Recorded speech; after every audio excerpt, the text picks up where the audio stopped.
kulanti wacan daawadayaal ku soo dhawaada kanaalka farshaxan fadlan haddii aad nagu cusub tahay ama ogaanin inaad subscribe tiraadid hana hilmaamin inaad taabatid gambaleelka si aad u noqotid daawadaha koowaad ee muuqaalada kanaalka farshaxan kulanti wacan daawadayaal maanta waxaan idin hayaa qiso ku saabsan boqor xukumi jiray tuulo markaa bal inta inaan qisada u gelin horta barnaamij muuqaal hore aan soo duubay oo aan kaga waramayay nin ka sheekeeyay dhibihii ka soo gaaray ururka al-shabaab oo ku noolaan jiray magaalada Muqdisho markii dambana ku noolaa magaalada Hargeysa ayaa faallooyin badan laga soo dhiibtay faallooyinkii waxa kamid ahaa in lagu dhaahdo adiga al-shabaab oo commentisyadan oo dhan ay kamid yihiin markaa runtii qofku de wixii qalbigiisa ku jira iska oran kara qaar baa lahaa Hargeysa xaruntii al-shabaab Hargeysa muxuu ku arkay markaa qofku de uu iska hadli karaa wixii qalbigiisa ku jira qaar iska bukaana dadka way jiraan Ilaahay caafiyo waxa jirtay tuuladana waxa oday u ahaa oday dhalay hal wiil oo kaliya dabeetana odayga dhowr dumar kale guursaday waxba uu dhali waayay tuuladana wuxuu yahay suldaankii tuulada weeyaan ama waa boqorkii xukumayay maalintii dambe waxa dhacday gabadh kale ayuu guursaday gabadhiiba waxay u dhashay gabadhiiba uu qaaday kolkana waa da wiilkiis dumarkii hore oo kale saddex dumar hore uu qabayna labadii hore waxaa dhalantii dambe ayadna wiil u dhashay halka wiilku waa 15 jir marka gabadhan kale ay uurka qaaday kadib waxa dhacay odaygii kolka way iska daa uu gaboobay wuxuu ku dardaarmay gabadha caloosha igu jirtaa gabadha caloosha ilmaha igu sida ilmahaas haduu wiil noqdana daaya hadii uu gabadh noqdana tuulada fariin xun bay u sidaayay hala dilo wuxuu soo kaxiyay walaaladii oo dayso kolka waadii qaar ka yaryara iyo dadkii tuulada dabeetana fariin xun bay saadinaysaa hala dilo ayuu yiri way hebay dhaayeen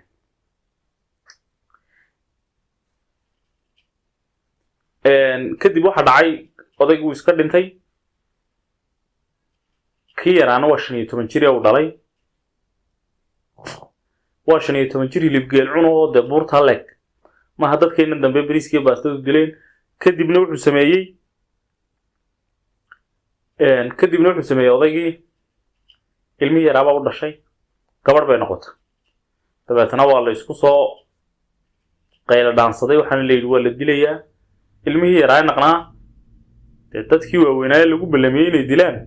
markay safety mididu la soo diyaar garoobeen way kula dhici waayeen ilmaha yara saqiirka waxay dhamaan bal horta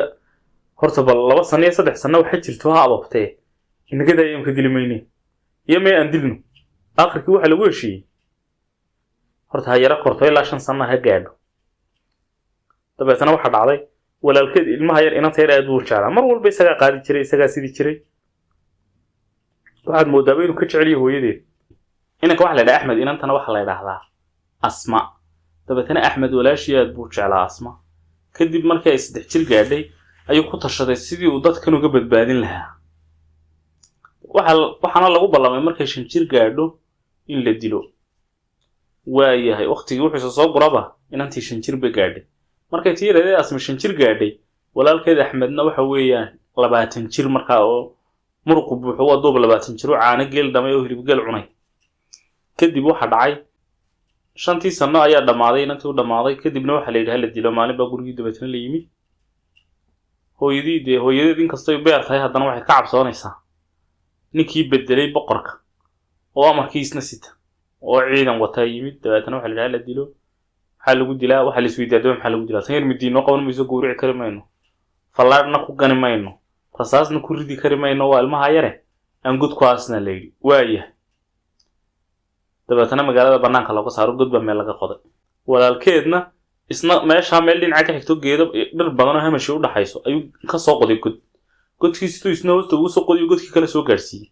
ilmi yara markii la yiri ciid ku rugo godkii kala baxay bahal faras oo diyaarsaday oo dheereynaya xamarana uu saaray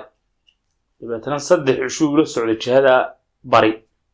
waqooyi bari uu 3 cisho ula socday kadib markuu sidii ku qaaday ayuu wuxuu geeyay dhul kaynta iyo hamash iyo geeduhu saa isku qabsadeen oo barwaaqo geed way dabeetana degeen waxa dhacay geedkii markay degeen ayaa geedka dushiisu inantiina rakayr ugu sameeyay xataa isna maalintii uu soo qaraaba maalintii haantar buu noqday qaraabsade maalintiiba midhaha iyo wuxuu soo duban karaa hadduu deero soo qabsan karaa hadduu wax soo dabi karo ama sakaaro kolba wax ayuu u dubaa midhahana wuu keenaa qaraabsi iyo ugaadhsi labadaba uu dhaqaaqay kadib waxay sidii ku noolaadaan muddo 5 bilood ay sidii ku noolaadaan waxaa dhacay meesha waxa hoos maraya webi yaro laag yaro webi ayaa hoos marta dabeetana inanta ma dheer oo timihiidu ay dhulka haabanayaan inantii halkaas ku meedhataa jidhka madaxeedii ku meedhataa jidhka kadibna waxaa dhacay meeshan ilaa ma oga iyadu ma oga in halkan ma dhaafto walaalkeedu ma soo qaraaba meeshan ilaa laagtan yar webigan yar wuxuu tagaa oo sii maraa tuulo kale waxa kan ka xigto boqor kale xukuuman tuuladoodii ahayn boqorka fardihiisa webiga ka cabba kadib waxa dhacday maalmaha kamid ah boqorka tuulada xukuumana laba saddex sano ka hor bay gabadhi ka dhimato gabadh kale wali muu guursan waxa dhacday in boqorka fardihiisii inantii iyadoo biyo ku meedhsan timiheedii tin kamidii timaheedu aad bay u dheeraayeen ay biyihii qaadanay halkii ka goodo markay feedhanaysay kadibna sidii bay ku tagtay markay shanlaysanaysa bay timaheedii tin kamidii ka gooday kadibna biyihii baa qaaday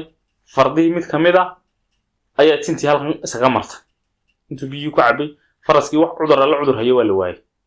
si walba la yidhi dhakhtar kasta waa loo geeyay faraskana dhareer soo u sii daayay sidii uu jacayl hayo kadibna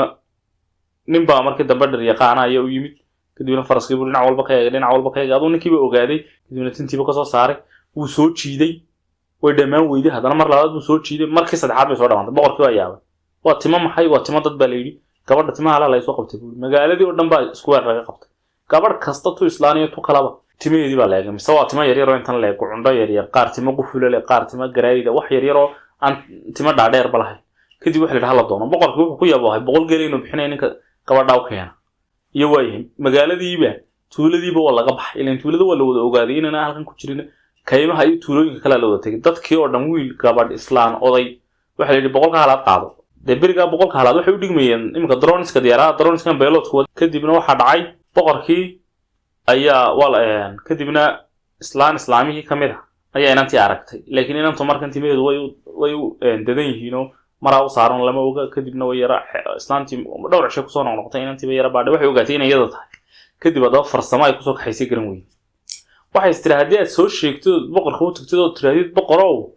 inantani waa tii aad raadinaysay inta ciidamadu yimaadaan adigina ku dilaan bay iyagu qaadan boqorka geeli maxaa sameeyay way sabtay sibay u sabtay nin boqor halkan jooga ku jecel adu waa dumar waa islaan oo imtixaan way soo kaxaysay boqorkii baa u keentay boqorkii baa xaflad weyn u qabtay halkii baa lagu soo dhaweeyay kadibna boqorkii baa u soo jeediyay inuu guursado kadibna waxay tiri hal shuruud bay tiri aniga walaalkayba iga soo dhex qaaday dadkayga uu dilay qisadeedii ayay uga soo sheekaysay kadibna waxa ku tiri hal shuruud baan kugu ogolaanaya guurkaaga oo shuruudaas waa maxay waa walaalkay inaad dishid kadib boqorkii waa yahay buugi ninkii uu qaarsanayo walaashiisa raadinaya level la dhaco waa lala waayay nin ugaarsiga ku fiican baa waa lala waayay kaymaha 5 cisho leeriyeen waa la soo qaban kari waayay haddaba su'aasha meesha taagan waxay tahay bal gabadhani maxay u damacday in walaalkeed la dilo walaalkeed isaga soo badbaadiyay isaga halkan keenay isaga ku biilayay oo halka uu soo ugaarsanayay uu soo ugaarayo qaraabsigiyo qaraan midhahana uu soo qaraabanayay hilibkana u dubayo uu soo ugaarsanayay ee sabab ma ay keentay in walaalkeed lagu dilo waa hal xidhaale taagan oo su'aal weyn oo madax daalinaysa marka daawadayaal idinka ayaan idin dhaafay sheekaduna barta ayay noo joogaysaa waa kanaalka farshaxan ama Cabdiraxmaan Dhuxul oo idin leh sida iyo amin kale oo wacan kulanti dambe oo wacan daawadayaal